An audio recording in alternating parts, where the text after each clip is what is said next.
नमस्कार, मैं डिम्पिका आप सभी का स्वागत करती हूँ क्लिक इंडिया की स्पेशल सीरीज अश्वत्था ट्री में। जी हाँ, हम बात करेंगे आज एक और नई खास किताब पर जिसका नाम है साक्षी गोपाल। मैम, इस किताब का नाम और इस किताब के कवर पेज पे छपे हुए श्री कृष्ण के नाम में हम लोगों को क्या समझ में आएगा कि किस विषय पर ये किताब आधारित है? जी, साक्षी गोपाल जो ये किताब है, साक्षी गोपाल एक मंदिर है जो जगन्नाथ धाम उड़ीसा में है। उसके कुछ ही दूर, आई थिंक कुछ किलोमीटर्स की दूरी पर एक बहुत ही सुंदर भव्य मंदिर है जिसका नाम साक्षी गोपाल मंदिर है। तो ये कथा कि वो मंदिर कैसे आया और वहाँ की जो डेटी है, जो मूर्ति है, वो वहाँ तक कैसे पहुँची, ये कहानी उसी के है। तो इस पूरी कहानी में आपने भगवान का जो उनके भक्तों के साथ मिलन है और जो रिश्ता है उस पर आपने बात की है या इसके अलावा भी किसी और विषय पर बात है?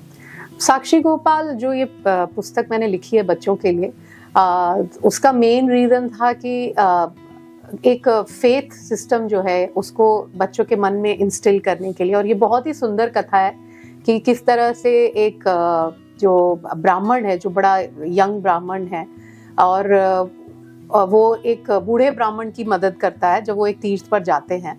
और उस तीर्थ के समय जब वो उनकी पूरी सेवा करता है और पूरे टाइम भोजन लाना, उनके पाँव दबाना, इन सारी चीज़ों में वो जो यूथ है वो मदद करता है। और वो युवक और वो बूढ़े ब्राह्मण जब वृंदावन पहुंचते हैं तो वृंदावन में एक बहुत ही गोपाल जी का एक बहुत भव्य सुंदर मंदिर है जहाँ पर दोनों जाकर आराम करते हैं। और वहाँ पे जो बूढ़े ब्राह्मण है वो बहुत ही प्रसन्न हो जाते हैं उस युवक से, और उस भगवान, उस सुंदर गोपाल जी की मूर्ति के सामने वो उनको प्रॉमिस करते हैं कि मैं अपनी बेटी का विवाह तुमसे करना चाहता हूँ। तो जो युवक होता है वो बहुत मना करता है क्योंकि कहता है कि आप तो बहुत ही बड़े परिवार के दिख रहे हैं और मैं बड़ा गरीब ब्राह्मण हूँ, तो आप क्यों अपनी बेटी को मुझे देना चाहते हैं। बट वो ब्राह्मण कहता है कि नहीं, मैं तुमसे और तुम्हारे कैरेक्टर से बड़ा खुश हुआ और इसलिए मैं अपनी बेटी का हाथ तुम्हारे हाथ में देना चाहता हूँ। और फाइनली वो युवक मान जाता है। और कुछ समय के बाद जब दोनों अलग हो जाते हैं और फिर किस तरह से वो बूढ़े ब्राह्मण एक तरीके से अपने परिवार के दबाव में ये दिखाते हैं कि वो इस बात को भूल चुके हैं कि उन्होंने कभी भी अपनी बेटी की विवाह के बारे में बात की थी। लेकिन किस तरह से जो युवक है वो भगवान में उसकी इतनी आस्था है और भगवान को वो ऐसा मित्र स्वरूप समझता है कि वो लड़ने लगता है भगवान श्री कृष्ण गोपाल जी से और कहता है कि अब उस मंदिर में और तो कोई था ही नहीं, सिर्फ आप थे, मैं था और वो ब्राह्मण थे, तो आप ही ने बस हमारी बात सुनी थी, तो अब आपको मेरे साथ चलना पड़ेगा और उनको बताना पड़ेगा कि ये बात उन्होंने कही थी और अभी वो अपने बात से मुकर जा रहे हैं। तो किस तरह से वो ईश्वरीय शक्ति एक एक्चुअली वो पूरी की पूरी मूर्ति जो है वो चलने लगती है उनके साथ और जगन्नाथ तक आती है और किस तरह से वो सबके सामने एक विटनेस की तरह अवतरित होती है और लोगों को बताती है कि ये बात सच है कि बूढ़े ब्राह्मण ने अपनी बेटी का हाथ इस युवक को दिया था। तो ये कहानी हम सबके अंदर एक आस्था, एक विश्वास को जन्म देती है। और आई थिंक फेथ या आस्था ही एक ऐसी चीज़ है जो हम सब कभी जब बहुत परेशान होते हैं, जब डिलेमा में रहते हैं, कोई डाउट में रहते हैं, कोई एक ऐसी चीज़ हम सबको चाहिए जिसके ऊपर हम निर्भर हो सकें। तो आई थिंक ये जो किताब है, ये जो पुस्तक है, उस बात को पोषित करती है। आपने बात की आस्था की, आपने बात की ईश्वरीय प्रेम की। कई बार ऐसा होता है मैम कि हम कुछ ऐसे काम कर रहे होते हैं जब हमें ये लगता है कि हम ये गलत कर रहे हैं, लेकिन दूसरा ही हम लोगों के दिमाग में थॉट आता है कि कौन देख रहा है, ये गलत कर रहे हैं या नहीं कर रहे। तो कहीं ना कहीं आपने अपने इस किताब में उसी बात को दर्शाने की कोशिश की है कि कोई नहीं भी देख रहा तब भी कोई है जो देख रहा है। हाँ, कोई कुछ ना कुछ है जो हमेशा ही आपको देख रहा है। एक बड़ी अच्छी बात याद आ गई जब आपने इस बात को दोहराया कि हम अपने घर में जब हमारे यहाँ भी ठाकुर जी का विग्रह है राधा दामोदर का, तो जब हम उन्हें भोजन देते, हर भोजन हम पहले उनको देते फिर हम उसको प्रसाद की तरह ग्रहण करते हैं। तो जब हमारे यहाँ जो हमारा छोटा बेटा है केशु, वो जब छोटा था तो वो उसको ये लगता था कि हम जब भगवान को भोजन दे, भगवान ने तो खाया नहीं, फिर हम कैसे खा लेते हैं, मतलब आपने भगवान को दिया लेकिन भगवान ने तो खाया नहीं। तो मैंने कहीं पढ़ा था और मैंने उसी एग्जाम्पल को उसके सामने बताया कि देखो ये कहानी, ये बुक लो और ये पढ़ो। तो उसने पढ़ी, जो भी छोटी सी स्टोरी थी। मैंने बोला कि आपने पढ़ लिया? तो उसने बोला हाँ। लेकिन स्टोरी तो अभी भी वही है, वो गायब तो नहीं हो गई ना। तो उसी तरह से भगवान जब भोजन करते हैं तो बड़ी सूक्ष्म दृष्टि से करते हैं, सूक्ष्म तरीके से करते हैं। वो ले भी लेते हैं और वो नहीं भी लेते, मतलब वो दिखाई भी नहीं देता है कि ले लेते हैं, लेकिन वो ग्रहण कर भी लेते हैं। तो एक बहुत ही ऐसी बात है, आस्था में भी वैसी सच्चाई है, आस्था में भी ऐसी खूबसूरती है। और हम सब अपने बच्चों में स्पेशली अगर हम बचपन से ही उनमें ये फेथ सिस्टम डेवलप कर दे तो वो कभी लोनली नहीं होंगे, कभी अपने आप को अकेला फील नहीं करेंगे। और ये भी बात है कि आज जो है हम लोग इतने बिजी हो गए हैं अपने पूरे के पूरे शेड्यूल में कि ऑफिस जाना और फिर बच्चों को कम समय दे पाना, ऐसे में उनको स्टोरीज नहीं मिल पाती है। लेकिन ये हम लोग कहें कि खुशकिस्मती है कि हमारे पास अश्वत्था ट्री जैसी इस बैनर तले बनी तमाम किताबें हैं जो आपको और आपके बच्चों को वो अधूरा जो ज्ञान रह गया था उसे पूरा करने की कोशिश करेगी। मैम, कभी कभी ऐसा होता है कि बच्चे जब एक नए एटमॉस्फेयर में हैं तो उन्हें हमेशा ये लगता है कि हमें सेवा करनी है, तो उसके पीछे एक रीजन चाहिए। लेकिन आपने इस किताब में दिखाया है कि एक यंग ब्राह्मण जो है वो निस्वार्थ भाव से एक बूढ़े ब्राह्मण की सेवा करता है, उन्हें खाने के लिए देता है, यहाँ तक कि उनके पैर दबाने तक का काम करता है। तो ये निस्वार्थ भावना जो है वो बच्चों में कैसे डेवलप की जा सकती है, या बच्चों के लिए वो क्यों जरूरी है ये सीखना?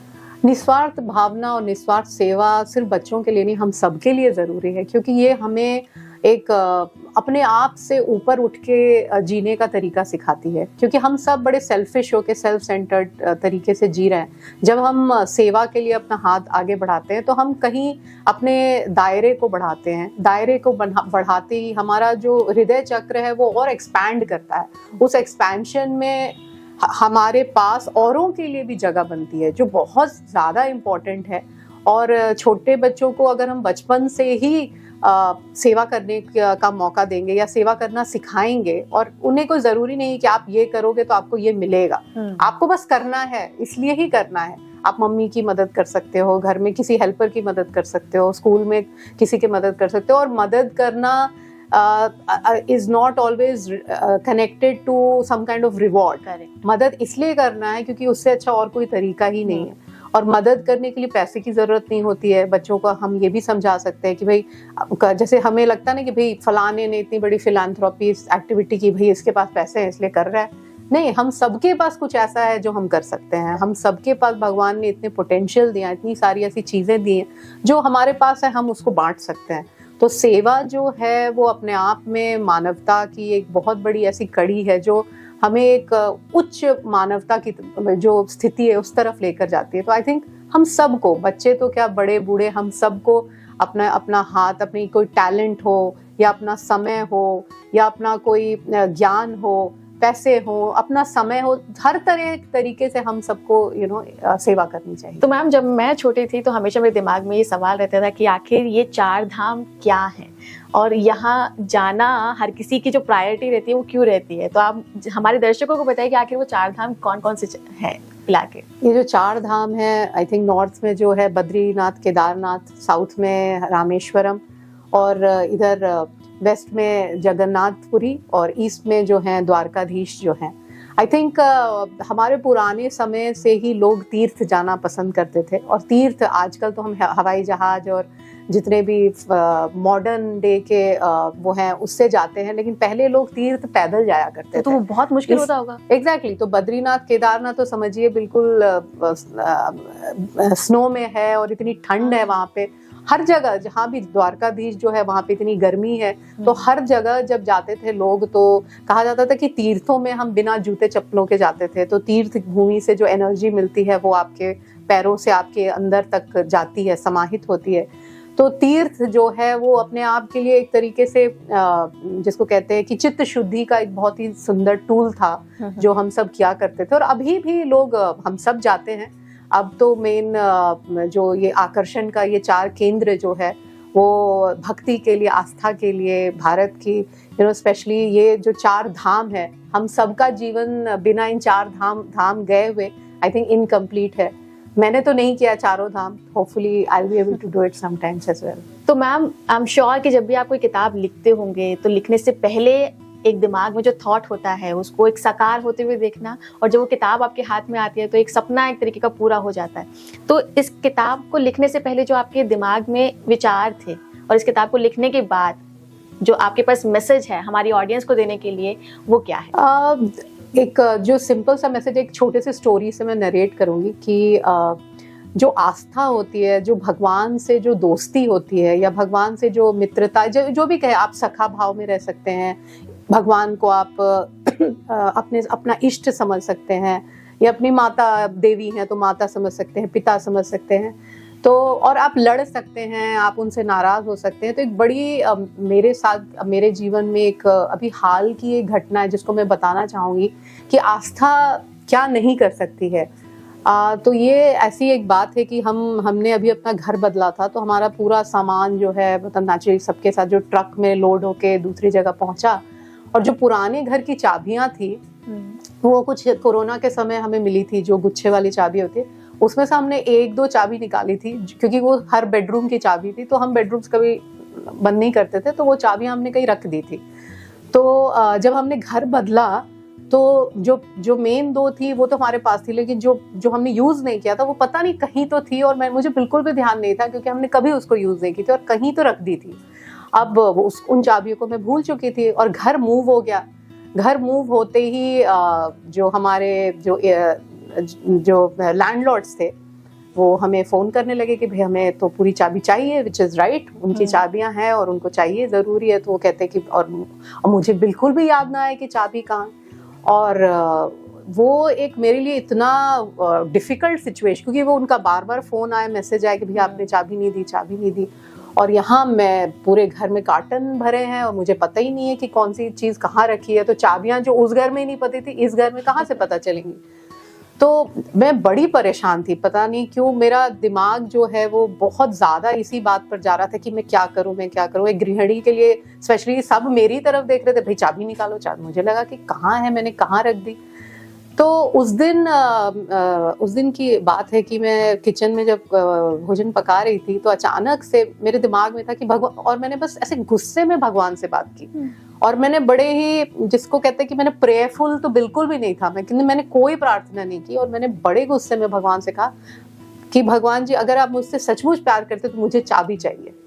बस मैंने इतनी बात बोली थी, और डिम्पिका आप विश्वास नहीं करोगे, 3 या 4 सेकंड बस गुजरे होंगे, और मेरे दिमाग में एक जैसे कोई किसी ने बोला कि केशु के रूम में जाओ।